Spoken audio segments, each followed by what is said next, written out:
All right, we're good. Appreciate it. Coach, a lot of charisma from you on the sidelines. It's a little bit different from what we've seen.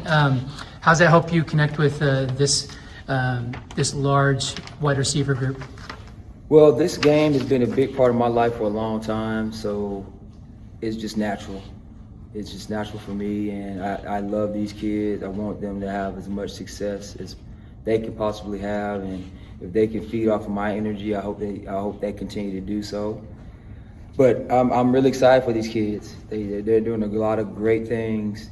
They're doing exactly what we ask of them, and it's cool to see. The young group, like I said, very moldable, and they're working. I just love where they are right now, and hopefully we can continue to progress in that same direction.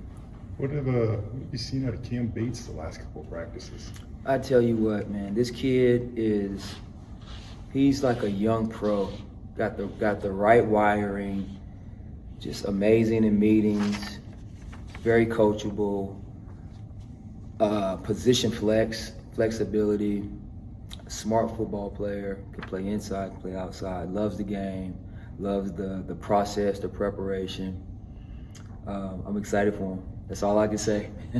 You can tell after he makes a big play, like the sideline explodes. Yeah. It's probably indicative of what his teammates think about him as well. Yeah. You know, I think he played a lot of football last year behind some really good players, and I think that helped him a lot, gave him some confidence. And you can see his growth in a lot of ways, just the way he carries himself on the field.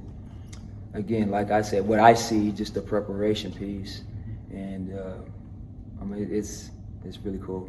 Talk about confidence, Hakeem Nitro Wright. How much is maybe seeing, believing a little bit too? Like I know he came here with confidence, but you could tell he's also feels like he's figuring it out at this level too. Yeah, absolutely. And again, junior college kid that came from some struggles, but I think we've given him a lot of resources and things that he needed for him to continue to develop and grow in a lot of ways. To see this kid where he's at right now is pretty cool as well, because he's like I said, he's very confident, not cocky, but just confident, and you can see the happiness he manifests in his game, and he's just out there having fun. You can see a smile on his face every day. He comes to this building with a smile on his face every day, and he's very grateful for what he has. He's very grateful for this staff and just how we've embraced him as well. It's really awesome. Like I said, I'm excited for him and happy for him too, because quite a journey for him, right? Quite a journey for him. So yeah, this is it's fun. It's fun. Pretty impressive celebration kick he had after a touchdown today. I don't know if you saw it or not. I did not. Is he does he have some of the best dance moves on the team, would you say? Or? No, I say Cam Bates might be the leader in our room with that. But like I said, all these kids, they have their own personalities and their own little nuances, and they bring different things to the table. But like I said, they're gelling, they're learning, and I had three objectives for this group in camp, and that is, the first thing is just let's learn to play as hard as we can, snap after snap, from snap to whistle. Play with toughness and physicality, and play together. Uncommon unity, play together. Those were our three goals for the fall camp, and I think they are starting to get it. Looks like Ben Ford coming closer to getting back. What's his return going to mean for you guys, and do you have a timeline for that? I don't necessarily have the timeline for that. That'll be up to Jeremy and the doctors and what they say. Ultimately, he wants to play as soon as possible, but we also want to be smart with him, and I think he's on the right track, and he'll be available when he's ready. And I don't want to force him to, go out there and not be ready and have a setback.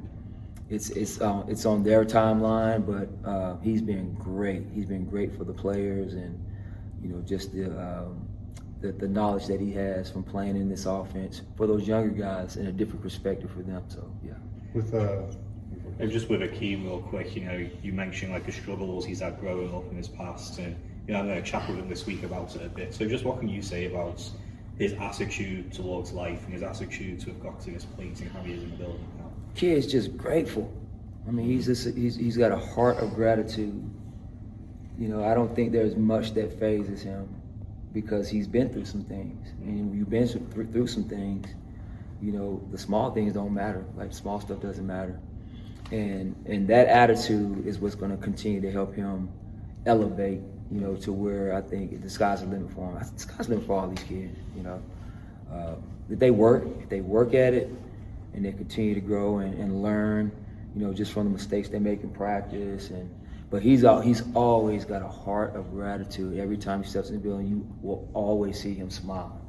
And that's something that it's just who he is, part of his personality. Yeah. You look at Rashawn Jones, and when you're as good as he is at the places he played prior to Boise State, it's basically just kind of get the ball in his hands anyway, and you don't really want to rely on somebody else to get the ball to his hands. So almost kind of forget, he hasn't been playing like true wide receiver for that long, right? Like, I don't know. So where is he on that like developmental path, and how has he gotten so far down the road so quickly? He's also a young pro. He's also a young pro. Does all the things, the little things, intentionality in which he does things.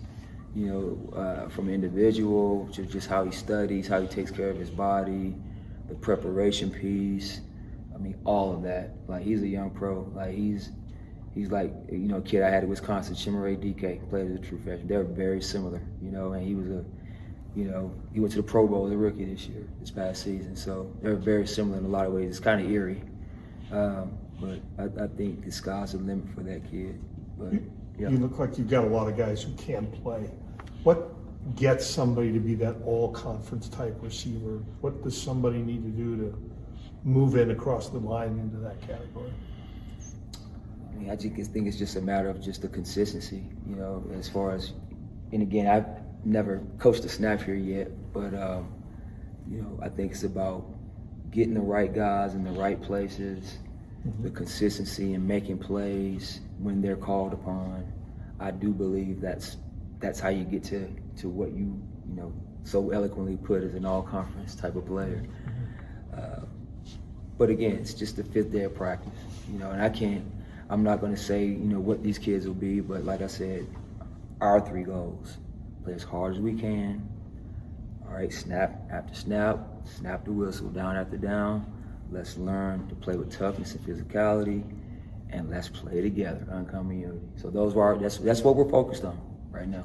Just with Rashawn, you know, he's been a hot name on everyone's lips. Thrilling to watch him practice, but maybe he's 18. You're his coach. I guess if there's anywhere that you'll, you know, push him to improve and get even better, because I'm sure there's space. Where would that be with him? You know, really, not to be so hard on himself. You know, young kids, they sometimes feel that when they have opportunities, and they may not make the best decision, or they may make a mistake. You know, sometimes they feel like it may be the end of the world, and you know, he's at that place where he wants to be great. He wants to be perfect, you know, and obviously that's something that's not attainable, but he wants to be that. And so to really educate him on, you know, hey man, next play, you made a mistake, next play, not being so hard on himself. But that's just who he is. You know, he wants to be great, like I said.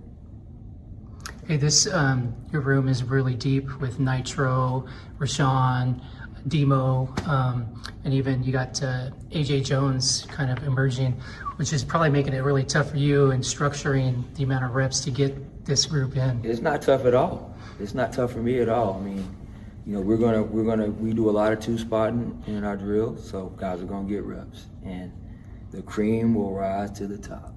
That's all I'll say about that. Any more? Thanks, Coach. All right.